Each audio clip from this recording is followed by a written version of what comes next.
Cette semaine du droit est avant tout une opération de communication pour les professionnels. Le grand public et les entreprises, sans aucune distinction, doivent pouvoir connaître leurs droits et leurs devoirs. Lorsqu'on est malade, on a le réflexe d'aller voir un médecin. Lorsqu'on a un problème, on doit avoir le réflexe d'aller voir un avocat. C'est un peu le sens de la semaine du droit, c'est promouvoir le métier d'avocat.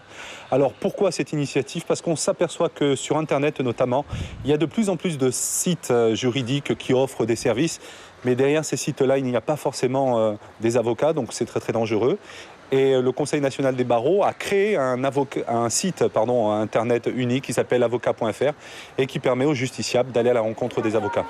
Le CDAD, le Conseil départemental pour l'accès au droit, pour sa part, met en place des permanences afin d'informer gratuitement toutes les personnes qui s'interrogent sur certaines procédures. Cet accès au droit se traduit par des permanences d'information juridique, des missions d'accès au droit dans les communes isolées, par exemple la pirogue de l'accès au droit, le bus du droit avec les avocats.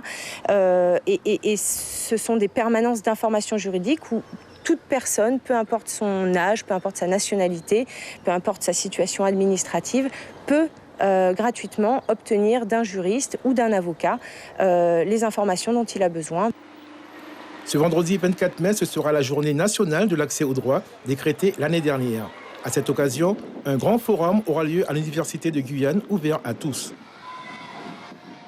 On a invité pour cela tous les acteurs représentant l'accès au droit en Guyane, donc nos partenaires évidemment, les avocats, les services du tribunal, les associations d'aide aux victimes.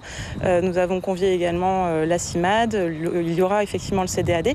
Et à cette occasion, on a prévu une petite conférence justement avec l'association tutélaire de Guyane pour parler des personnes majeures vulnérables. Et l'accès au droit doit permettre également de lutter contre la pauvreté. Durant cette semaine, il en sera beaucoup question.